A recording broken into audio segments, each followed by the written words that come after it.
प्रदेश कांग्रेस में कौन है हवाबाज और क्या हवाबाजी के कारण कांग्रेस चुनाव हारती है? जी हां, कांग्रेस में हवाबाजी होती है। ये बात किसी और ने नहीं बल्कि प्रदेश कांग्रेस अध्यक्ष कमलनाथ ने स्वीकार की है और गुरुवार को पार्टी कार्यकर्ताओं पदाधिकारियों की बैठक में नाथ ने कही है। दरअसल कांग्रेस उपचुनाव के साथ 2023 की तैयारी में लग गई है। प्रदेश प्रभारी मुकुल वासनिक की मौजूदगी में आयोजित बैठक में पार्टी गंभीर नजर आई और नाथ ने ये जो कहा उससे लगा भी अब कांग्रेस भूल सुधार के साथ आगे बढ़ने जा रही है। आज हमारी चर्चा सीमित है कि ये चुनाव जो हमारे सामने है उपचुनाव। हमारे संविधान में कई प्रकार के चुनाव होते हैं और हर चुनाव का अलग संदेश होता है। लोकसभा का चुनाव, विधानसभा का चुनाव, जिला पंचायत, जिला परिषद का चुनाव, इन सब के अपने मायने होते हैं। उपचुनाव का क्या मायने होता है? इस उपचुनाव से कोई गवर्नमेंट बननी नहीं, कोई गवर्नमेंट बिगड़नी नहीं। पर इस उपचुनाव से हमारे पूरे कांग्रेस परिवार में, पूरे प्रदेश के कांग्रेस परिवार में एक संदेश जाता है। जिस प्रकार दमोह में चुनाव आप लोगों ने लड़ा, वैसे ये चारों चुनाव में कांग्रेस का परचम ले रहा है। तो 2023 इसका संदेश लिखेगा। ये परिणाम जो होंगे 2023 की इबादत लिखेंगे और 2023 में वापस हम सत्ता में लौटेंगे। ये तय है कि उन्होंने कहा कि आखिरी 3 दिन का चुनाव होता है और 3 दिन हमें मजबूती से रहना पड़ेगा, क्योंकि जो भारतीय जनता पार्टी वो आखिरी 3 दिन में खेल करती तो हमें सजग रहने की आवश्यकता है। कांग्रेस की बैठक में कमलनाथ ने एक बार फिर माना कि हमारी लड़ाई बीजेपी के संगठन से होती है और चुनाव जीतने के लिए उसी तरह मेहनत करना होगा। लेकिन बीजेपी तो सत्ता संगठन के साथ मैदान में नजर आने लगी है और बात कांग्रेस की हवाबाजी की हुई तो फिर तंज कसने में पीछे कहां रहने वाली है। कार्यकर्ताओं के अथक प्रयास से, शिवराज सिंह चौहान साहब की जनहितैषी नीतियों से, जनता जनार्दन की कृपा से भारतीय जनता पार्टी के प्रत्याशी विजित होके आए। भारतीय जनता पार्टी अपने संगठन के आधार पर, अपने कार्यकर्ता के आधार पर पूरी तरीके से तैयार है। चुनाव अच्छा होगा, भारतीय जनता पार्टी चारों स्थानों पर जीतेगी। देखो, अगर हवाबाज नेताओं से कांग्रेस बचने की बात करेगी तो कोई बचेगा ही नहीं उसमें, क्योंकि उसमें हवाबाज भरे हुए हैं। दमोह के उपचुनाव में कांग्रेस ने ऊर्जा का संचार किया है और बीजेपी ने सबक लेकर आगामी उपचुनाव को लेकर कदम बढ़ा दिए हैं। यानी तैयारी दोनों तरफ है, लेकिन बड़ा सवाल हवाबाज कौन? Bureau report IND 24।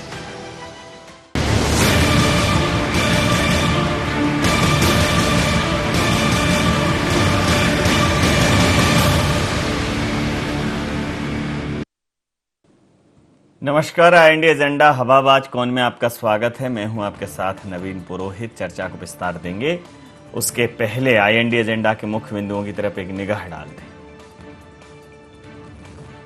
PCC chief Kamal Nath की नसीहत के क्या मायने? क्या कांग्रेस का सर्वे फॉर्मूला होगा टिकट चयन का आधार? क्या पुरानी गलतियों से सीख लेकर आगे बढ़ रही है मध्य प्रदेश कांग्रेस? बीजेपी और कांग्रेस के दावों में कितना दम? इन्हीं सवालों के साथ चर्चा में आप सबका पुनः स्वागत है। मैं हूं आपके साथ नवीन पुरोहित। मध्य प्रदेश में कमलनाथ लगातार चुनाव पर फोकस किए हुए हैं और कमल से कमलनाथ तक की ही अब पॉलिटिक्स मध्य प्रदेश में है। अगर हम कांग्रेस की बात करें, कांग्रेस के परिदृश्य की बात करें तो कांग्रेस का पर्याय बन गए हैं कमलनाथ ही हैं जो कांग्रेस का एकाधिकार करके उसका संचालन कर रहे हैं। कांग्रेस पर उनका एक छत्र, इस समय तो कम से कम एक छत्र राज है और वो चुनाव कैसे जीतें, चुनाव में क्या क्या हमें काम करना है, इसको लेकर पदाधिकारियों को नसीहत देते नजर आ रहे हैं। और उन्होंने मंथन किया, चिंतन किया, टिप्स दिए और ये टिप्स थोड़े पैने, थोड़े धारदार, थोड़े शार्प, थोड़े गहरे इसलिए हो गए हैं कि दमोह में एक अप्रत्याशित जीत कांग्रेस को मिली है। तो अब जो आगामी 3 विधानसभा के उपचुनाव हैं, एक लोकसभा का उपचुनाव है। कांग्रेस को अगर इन सीटों पर सरकार भारतीय जनता पार्टी की है, उसके रहते अगर जीत मिल जाती है तो ये बड़ा संकेतक होगा। एक तरह से कांग्रेस के अंदर संजीवनी जैसी स्थिति होगी इन 3 उपचुनाव पर अगर कांग्रेस जीतती है। वहीं पार्टी की बात करें भारतीय जनता पार्टी की, तो भारतीय जनता पार्टी कह रही है कि ये सब हवाबाजी बातें हैं और कांग्रेस सिवाय हवाबाजी के कुछ नहीं करती, और अगर हवाबाजों की बात कांग्रेस कर रही है तो उससे बाहर अगर लोग हो जाएंगे जो हवाबाज लोग हैं तो कांग्रेस में कुछ बचेगा ही नहीं, कांग्रेस की पूरी हवा निकल जाएगी। तो हवाबाज वस्तुतः है कौन, इसी मुद्दे पर करेंगे चर्चा। हमारे साथ चर्चा में शामिल हैं चिंतामणि मालवीय जी, उपाध्यक्ष मध्य प्रदेश भारतीय जनता पार्टी के, अजय चौरड़िया जी, उपाध्यक्ष मध्य प्रदेश कांग्रेस के हमारे साथ हैं, सुशील शर्मा जी, वरिष्ठ पत्रकार हमारे साथ हैं। आप समस्त महानुभावों का बहुत बहुत स्वागत है। सीधा बात सवाल अजय जी आपसे कि हवाबाजी के कारण आप हारते हैं, ये कमलनाथ जी ने अपने संबोधन के दौरान, अपने उद्बोधन के दौरान कहा पदाधिकारियों से, तो कौन है हवाबाज? देखिए, माननीय कमलनाथ जी का जो व्यक्तित्व है पुरोहित जी, वह एक गुरु की एक चेले को सीख है, एक पार्टी अध्यक्ष की अपने कार्यकर्ताओं को सीख है, और संगठन के बिना सत्ता मजबूत रहे, सत्ता में किस तरह मजबूत रहना, बिना सत्ता के किस तरह मजबूत रहना है। और माननीय कमलनाथ जी ने पहले भी कहा है, कई बार वो कह चुके हैं कि एक वक्त था कि जब किसी नेता के कहने से वोट मिल जाते थे, आज वक्त बदल चुका है। इसलिए माननीय अध्यक्ष जी का, कमलनाथ जी का कहना है कि पार्टी के कार्यकर्ताओं को पार्टी की नीतियों को लेकर जाकर लोगों के बीच में रहना पड़ेगा, मतदाता के बीच में रहना पड़ेगा, प्रदेश की जनता की सेवा करनी पड़ेगी, उनकी सुख दुख का सहभागी बनना पड़ेगा, उनकी जो प्रॉब्लम्स है उसको आपको सॉल्व करनी पड़ेगी। और जहां तक हवाबाजी का जो उनका कहना है, तो ये तो एक परिवार का, हर परिवार का मुखिया बोलता है कि जब हवाबाजी करोगे तो बाहर हो जाओगे। और आज हमें डर, तो अभी तक हवाबाजी चल रही थी। जब जो हवाबाज थे हमारी पार्टी के सबसे बड़े, वो तो अब जा चुके हैं, वो चिंतामणि मालवीय जी के पार्टी के आज बहुत बड़े नेता बने हुए। तो अच्छा, वो हवाबाज थे, अब हवा में ही वो हवा वाला विभाग ही उनको मिला है। वो हवा वाला विभाग मिले, हवा में उड़ते रहे, और जब उनका प्लेन क्रैश होगा तो कहाँ जाएगा उनको खुद को भी पता नहीं लगेगा। नहीं, ऐसा शुभ बोलिए, क्यों प्लेन क्रैश कर रहे हैं? नहीं, उनकी राजनीति का प्लेन जब क्रैश होगा तब उन्हें पता नहीं लगेगा कि वो कहाँ है। अभी भारतीय जनता पार्टी दुश्मनी लाख सही, खत्म ना कीजिए रिश्ता, दिल मिले या ना मिले हाथ मिलाते रहिए। और आपका तो चुनाव चिन्ह ही हाथ हम तो हमेशा हाथ मिलाते रहे हैं, दिल मिलाते रहे, चिंता नहीं, और हाथ भी ना मिले, ये तो शायर ने जब कहा था, ये तो शायर ने जब कहा था जब लोग भले होते थे। अब तो मैं ये कह रहा हूं कि दिल मिले ना मिले, या मैं दिल तो छोड़ी दो, हाथ मिले या ना मिले हाथ हिलाते रहिए, कम से कम टाटा बाय बाय होती रही, उतना ही बहुत है। नहीं, अभी तो जो कोरोना काल है उसमें बाय बाय दूर से हाथ ही मिलाना है, हाथ नहीं मिलाना है, दिल दूर से मिलते रहे और आप दूसरे से टाटा बाय बाय करते रहे। चिंतामणि जी से पूछ लेता हूँ, चिंतामणि जी आप बताइए ना। चिंतामणि जी, 1 मिनट में बता रहा हूँ। और माननीय कमलनाथ जी का जो कहना है, वो कहना है कि अगर जो हवाबाज नेता यहाँ से गए, उनका कोई वायरस अगर यहाँ छूटा हुआ है तो उसको टीका लगाया है उन्होंने, आज उसका वैक्सीन किया है। ठीक है, मैं समझ लेता हूं। चिंतामणि जी, अब कांग्रेस को चिंता हुई है कि हवाबाजी के कारण कांग्रेस चुनाव हारती है, तो ये हवाबाजी उन्होंने अब अपना जो फॉल्ट है वो पकड़ लिया है उन्होंने।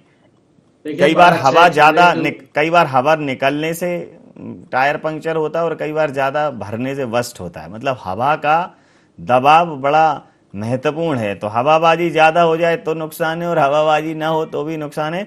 कांग्रेस ने हवा का रुख पकड़ लिया है, कहीं ऐसा ना हो अगले चुनाव में आपकी हवा टाइट कर दें। देखिए, माननीय चौरड़िया जी ने बड़ी सकारात्मक शुरुआत की है, मेरी व्यक्तिगत तारीफ भी की है, और इतना किया तो मैं तो इतना ही कहूंगा कि मुझको हिसाब बना दिया तुमने, अब शिकायत भी की नहीं जाती।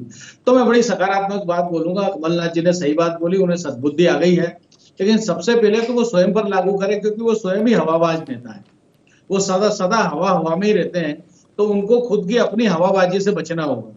और दूसरे हवाबाज उनकी पार्टी में जो है वो राहुल गांधी जी हैं। तो ये सीख उन तक उनका एक्सटेंड करें कि भाई ये राहुल गांधी जी आप हवा हवा में ही बातें करते हो, कभी कितना बताते हो कभी कितना बताते हो, उनकी बात का ही कुछ पता नहीं होता है, कोई उनकी तथ्यात्मकता नहीं रहती, कभी आंकड़ों में उनकी एकरूपता नहीं होती। तो दूसरे सबसे बड़ा हवाबाज राहुल गांधी जी हैं। तो कमलनाथ जी और राहुल गांधी जी दोनों ही हवाबाजी बंद कर देंगे तो बाकी हवाबाजियां अपने आप बंद हो जाएगी। मुझे अच्छा लगा कांग्रेस आत्मचिंतन कर रही है। मैंने पहले ही कह दिया कि चौरड़िया साहब ने मुझे व्यक्तिगत सम्मान किया है तो मैं भी उनके प्रति अनुग्रहित हूं और सकारात्मक बात करूंगा कि बड़ा अच्छा कर रही है कांग्रेस। लेकिन कांग्रेस में इतनी हवा है कि हवा के सिवा कुछ है ही नहीं उसमें। तो आप हवा अगर करेंगे तो फिर कुछ बचेगा नहीं आपके पास, कोई यही इस हवा से ही चल रही है पार्टी। तो आप जो है इस हवा को थोड़ा कीजिए और पहली बार आपने आत्मावलोकन किया है, इसके लिए मुझे तो प्रसन्नता है एक राजनीतिक पार्टी के कार्यकर्ता के रूप में। जी जी, हवा से तो सब चल रहा है, हवा बहुत जरूरी है, लेकिन अब उस आबो हवा में कई बार प्रदूषण हो जाता है। ऑक्सीजन की मात्रा कितनी है हवा में वो तय करती है कि हवा कैसी है। तो सुशील शर्मा जी समझ लेता हूँ कि सर ये जो समझाइश की ऑक्सीजन है अगर ये 90 से ऊपर है तब तो ठीक है, लेकिन कांग्रेस की हवा कुछ समय से आबो हवा खराब चल रही है, प्रदूषित जो है तत्व ज़्यादा हैं, वो प्रदूषित तत्व उसमें ज़्यादा हैं, तो वो कह भी रहे हैं कि अब तो प्रदूषण बाहर हो गया है, प्रदूषण मुक्त हवा है अब कांग्रेस की। तो ये हवा चलेगी इस बार, कहते हैं ना कि वो हवा का रुख उनके पक्ष में है। तो आपको क्या लगता है कि वर्तमान में किस प्रकार की पॉलिटिकल जो है हवा चल रही, किस प्रकार की है राजनीतिक हवा? देखिए नवीन जी, वर्तमान माहौल में देखा जाए तो हवा भाजपा की खिसकी हुई होना चाहिए, लेकिन हवा खिसक रही कांग्रेस की। दूसरी बात यह है कि पिछले 2-2.5 साल से कांग्रेस का नेतृत्व कमलनाथ कर रहे हैं, मुख्यमंत्री के रूप में भी किया और प्रदेश अध्यक्ष के रूप में भी किया। तो ये 2.5 साल में हवाबाज नेता क्या खत्म नहीं हो पाए? क्या कमलनाथ उन हवाबाज नेताओं को पहचान नहीं पाए?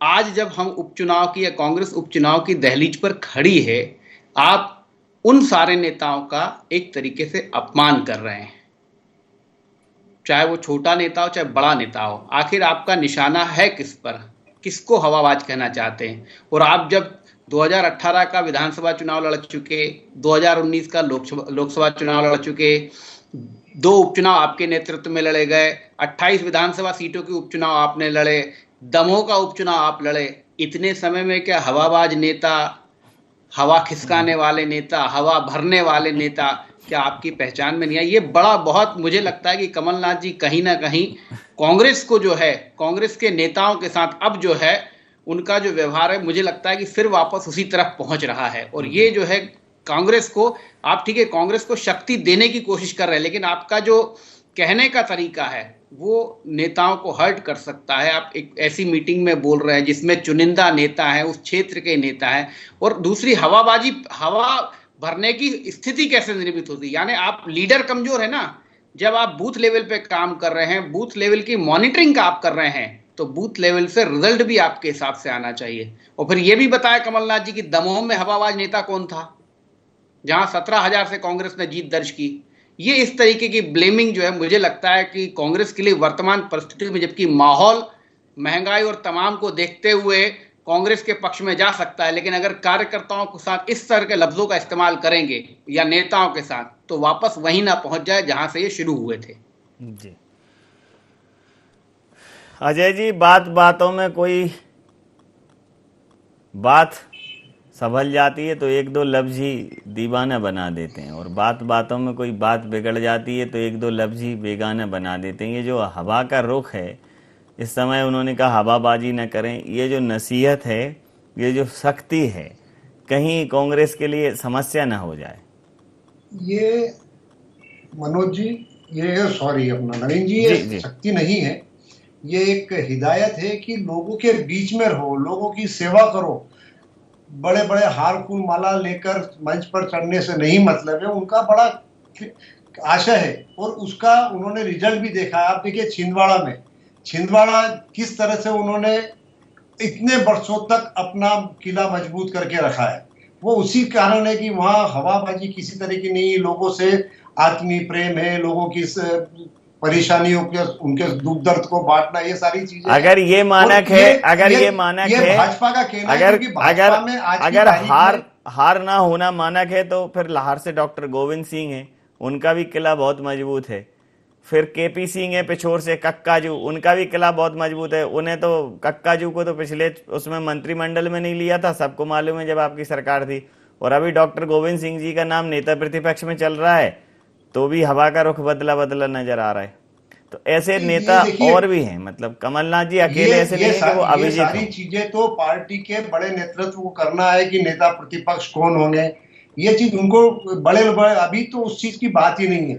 आज तो जो आज के वक्तव्य पर बात हो रही है उस पर अगर अपन बात करें तो भाजपा में आप देखिए उन्होंने जो आज उनका कहने का या पार्टी के कार्यकर्ताओं को हिदायत देने का या आप समझ ले कि एक एंटीवायरस इंजेक्शन देने का रीजन ये था कि आज जिस तरह से मध्य प्रदेश में भाजपा में दिल्ली से लगाकर भोपाल तक हवाबाजी हो रही है, लोगों के बीच में किसी तरह का काम नहीं कर केवल हवाबाजी दिखाई जा रही है, तो उनका कहना है कि उस लाइन पर आपको नहीं चलना है और लोगों के बीच में रहिए, काम करिए, क्योंकि आज मतदाता बदल गया है, वक्त बदला हुआ है। कोई किसी के कहने से नहीं, पार्टी की नीति, पार्टी के किए कार्यों से ही। और आज महंगाई के लिए आंदोलन के लिए बोल रहे हैं, पेट्रोल डीजल की प्राइस के लिए रोज आंदोलन करने के लिए बोल रहे, तो वो सब हिदायत है कि आप उसमें हवाबाजी मत करिए, जाकर लोगों के बीच में जाइए, उन्हें बतलाइए उनकी परेशानी क्या है। आज देखिए कि उन्होंने मध्य प्रदेश के घर घर में एक अभियान चलाया है कि जहां जहां कोरोना से डेथ हुई है उन लोगों की लिस्ट तैयार करिए, उनकी क्या परेशानी है वो बता के कांग्रेस कार्यालय को आप बतलाइए। और ब्लॉक लेवल पे हमारा कार्यकर्ता आज वो कर रहा है। और आदरणीय श्रीमान जो बतला रहे थे कि दमोह में कोई हवाबाजी नहीं थी, उनका वक्तव्य देने का मतलब एक ही है कि किसी तरह की हवाबाजी नहीं करें, क्योंकि अपने को 2023 में सरकार मध्य प्रदेश में बनानी है और उसके लिए अब काम करना है, उसके लिए तैयारी करनी है। इसलिए हवाबाजी ये तो उसी तरह जिस तरह एक पिता पुत्र को बोलता है कि हवाबाजी नहीं करना है बेटा, अपने को काम करना है, काम करके आगे बढ़ना है, ये वो उस तरह की सीख है। इसमें किसी के ऊपर कोई व्यक्तिगत आक्षेप नहीं और ये उनकी साफ गोई है। ये दूसरे नेता इस तरह से साफ बोलने से कतराते, कमलनाथ जी की साफ गोई है कि उन्होंने जो मन में था उसको शब्द टू शब्द उन्होंने अपने कार्यकर्ताओं को और पार्टी के नेताओं को बतलाया है। ये तो सीख है, चिंतामणि जी पिता पुत्र की तरह समझाया है। अजय जी कह रहे हैं, आप उस पर मुस्कुरा रहे हैं, आपको इस रिश्ते में कहाँ खोट नजर आ रही?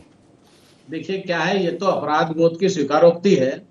चौरड़िया साहब चाहे माने ना माने, ये जो कांग्रेस की रियलिटी का उन्होंने प्रदर्शन किया है कि भाई देखो अंदर अपने हवा है, अपन केवल नकारात्मक मुद्दों पे चुनाव लड़ते रहे, लोगों को धोखा देते रहे, लोगों को भ्रमित करते रहे और हमारे पास अपना कुछ नहीं है।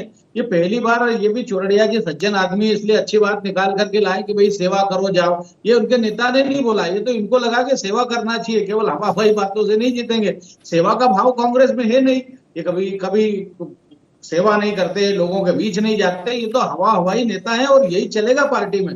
तो ये तो केवल अपराध बोध की स्वीकृति है कि देखो भाई ये नहीं चलेगा, क्योंकि अब इनको समझ में आ गया कि अब लोगों को भ्रमित नहीं किया जा सकता। आप किसानों के पास ये जाएंगे और कहेंगे कि हम आपका कर्जा माफ कर देंगे तो किसान नहीं मानेंगे। अब महिलाओं के पास ये जाएंगे और कहेंगे कि हम आपका समूह लोन माफ कर देंगे, महिलाएं नहीं मानेंगी। युवाओं के पास जाएंगे, कहेंगे हम आपको छात्रवृत्ति और बेरोजगारी भत्ता देंगे, वो नहीं मानेंगे। महिलाओं के पास जाएंगे, स्कूटी देंगे, ये करेंगे, वो नहीं मानेंगी, क्योंकि ये आधार खो चुके हैं। इसलिए अब कोई रास्ता बचता है तो ये कि भैया परिश्रम कर लो, अब बहुत धोखा दे चुके, अब ये सब कर चुके, अब लोग अपनी रियलिटी जान गए, अपनी वास्तविकता जान गए, इसलिए धरती पे आ जाओ। तो ये वास्तव में उनका आत्म परीक्षण भी है और आत्म अपराध बोध की स्वीकृति भी। चौरड़िया जी वैसा है क्या, आत्म अपराध बोध की स्वीकृति? ये चिंतामणि जी ने बड़ा भारी भरकम की कोई बात ही नहीं है। ये तो हर सेनापति अपनी सेना से कहेगा कि अब युद्ध की तैयारी करनी है तो अपनी बाहें तान लो और किसी तरह भी बस जंग जीतनी है। इसका कहने का एकमात्र तात्पर्य है कि ये जंग जीतनी है, इसके लिए केवल संघर्ष करो, काम करो, इसके अलावा कुछ भी नहीं। ये तो आवाहन है, बिगुल फूक रहे हैं चुनाव के उसका। चिंतामणि जी आपको बिगुल तो फूका हुआ ही है माननीय कमलनाथ जी ने तो ये तो अब देखिए, ये जो अभी तीनों विधानसभा के और लोकसभा के चुनाव है, ये इलेक्शन के बाद ये अगले चुनाव का बिगुल है। और हमारे अध्यक्ष जी तो पूरी उस तैयारी में है कि 2023 का चुनाव किस तरह होगा, उसी की तैयारी में चल रहे हैं, सारा उसी लाइन पर उनका काम चल रहा है। उसी लाइन पर हैं, क्या कहेंगे? देखिए, कांग्रेस केवल चुनाव और चुनाव के बाहर कुछ कांग्रेस में रहता नहीं है। इनका सोच ही इतना है कि चुनाव लड़ना, चुनाव जीतना, सरकार में रहना, और कोई सोच नहीं है। देखिए, चौरड़िया जी ने अभी सेवा की बात करी, पार्टी में कभी कोई सेवा का भाव आता है? चौरड़िया जी ने कहा कि जनता में जाइए, ये कीजिए, वो वहां कभी आता है? नहीं आता है, आ भी नहीं सकता, क्योंकि ये उनका सोच ही नहीं है। उनके लिए केवल चुनाव, चुनाव और चुनाव। ये तो ऐसे कर लें चुनाव, ऐसे कर लें चुनाव, जीत जाए, सत्ता में आ जाए, इसके सिवा कांग्रेस का समझ लेता हूँ, हो भी नहीं सकता। समझ लेता हूं, सुशील सर से समझ लेता हूं। सुशील जी, जिस प्रकार से क्लास ले रहे हैं कमलनाथ जी, क्या ये क्लास जीत के लिए कहना चाहिए कि मुफीद साबित होंगी, जीत के लिए पर्याप्त होंगी? जीत का मंत्र दे देंगे कमलनाथ जी इस प्रकार की जो नसीहतें दे रहे हैं? देखिए, कमलनाथ जी दरअसल कांग्रेस के उत्साह की बड़ी वजह दमोह उपचुनाव का जीतना है। उस कारण और उसके बाद से ही आप देखिए कि कांग्रेस बहुत उत्साहित है। लेकिन अगर आप ओवरऑल कमलनाथ जी के अनुभव का लाभ देखें तो कांग्रेस का पिछले 2018 से अभी तक का अगर आप विश्लेषण करेंगे तो 2018 के चुनाव में बहुमत से 2 सीट कम पर कांग्रेस आके टिकी। मुझे ऐसा लगता है कि उसमें अजय सिंह और अरुण यादव का बड़ा रोल था, उन्होंने नींव तैयार की थी। कमलनाथ 1 मई 2018 को आए और 6 महीने में जो है उस अंतर को नहीं पाट पाए कि अपनी स्पष्ट बहुमत की सरकार ला पाते। इसके बाद दूसरा अवसर मिला आपको, दूसरा आम चुनाव की तरह 28 सीटों का उपचुनाव था। उसमें कांग्रेस का प्रदर्शन कमलनाथ के नेतृत्व में 33% का रहा, 33% सीटें ही कांग्रेस जीत पाई। अब उसके बाद केवल एक दमोह उपचुनाव है जिसने कांग्रेस को ऊर्जा दी। उसकी बड़ी वजह यह है कि जो वोटों का मार्जिन है, जो जीत का अंतर है, वो बहुत ज्यादा है।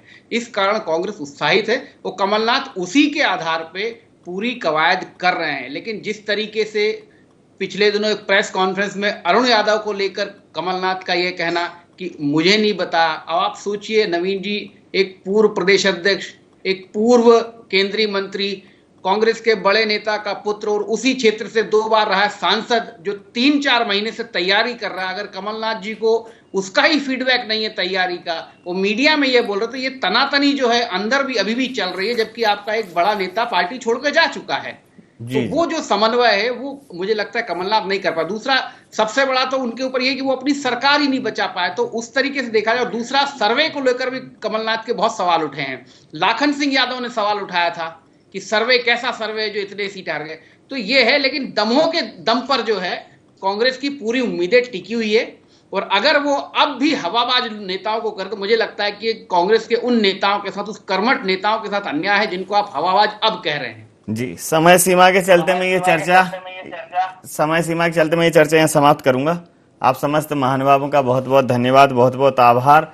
तो मुझे एक कविता याद आ रही है वर्तमान परिप्रेक्ष्य में, Johnny Johnny yes papa, हवाबाजी no पापा, दगाबाजी नो पापा, मेहनत करोगे हा हा हा। तो हवाबाजी, दगाबाजी, इन सारे चीज़ों से इतर अच्छा है कि मेहनत करो ज़मीन पर। हिट तारे ज़मीन पर ही होते हैं, भले ही चमकते आसमान पे हों। तो ये समझना पड़ेगा, ज़मीन पर तो कलह नज़र आ रही है, बड़े बड़े नेताओं का फीडबैक नहीं है, फिर फीडबैक किसका ले रहे हैं? तो कहीं ना कहीं कमबैक करना है तो समन्वय बनाना पड़ेगा, अन्यथा फिर वही हवाबाजी ही रहेगी, बातें हवा ही रहने वाली। यहाँ इंडिया एजेंडा में इतना ही। आप बने रहिए IND24 के साथ और देखते रहिए IND24। नमस्कार।